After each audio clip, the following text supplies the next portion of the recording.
Hey everyone, we are here today with a 2010 Mazda 6 and we have a leaking rear shock.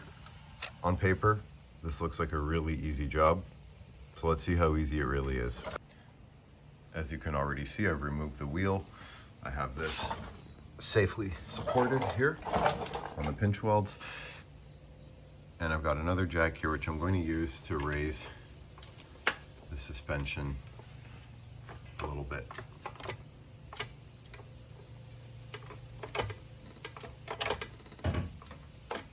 That's plenty fine. Now what we need for the top bolt is 17 millimeter. And for the bottom, we'll need a 19 millimeter there.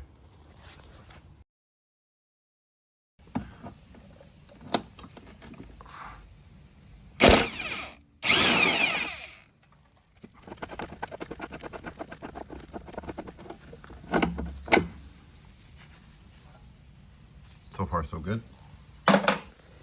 I was wrong about this being a 19 millimeter. This is actually an 18. This is the only 18 impact socket I have, so let's see if this will work.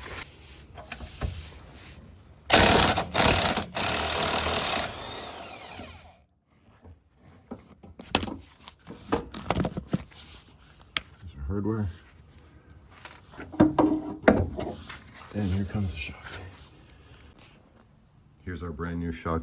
I went with the KYB. Part number is 349063. I will post that in the description. So let's get this new shock ready. So I'm gonna push down, remove the band, and let's push this down all the way, maybe 3 or 4 times.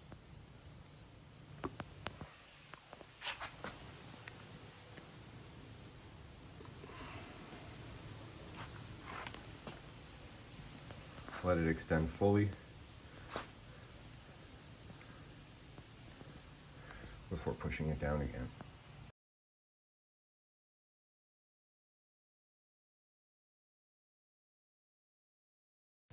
Okay, that's good. Let's get this installed.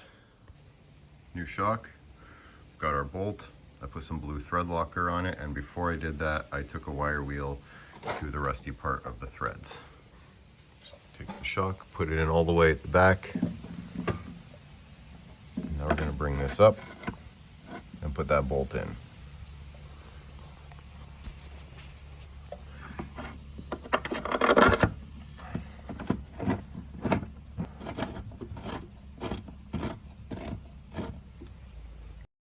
Let's run this down a bit.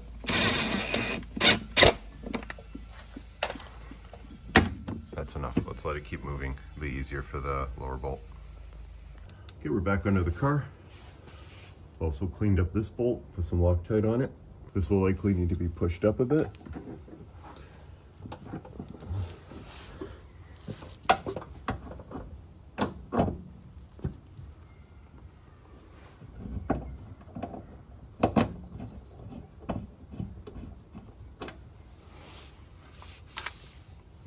Run it down slowly, make sure it's not putting up too much of a fight.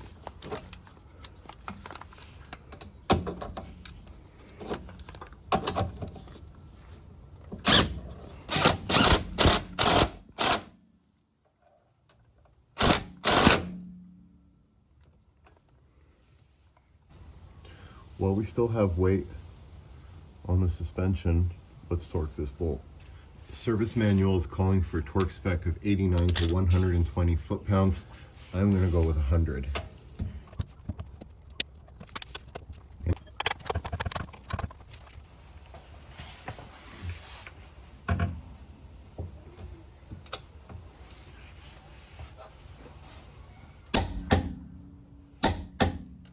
Back up on top, bottom bolt is torqued. I'm going to get a long extension for this. And the service manual is calling for a torque spec of 57 to 75 foot-pounds, so I'm going to go with 65.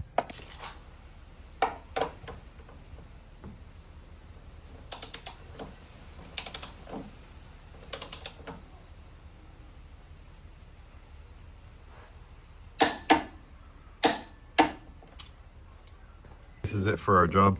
All you have to do is put the wheel on, torque the lug nuts to about 90 foot-pounds, and off you go. And that's how you change your rear shocks on a second-gen Mazda 6, 2009 to 2013. Thanks for watching. Please like, share, and subscribe.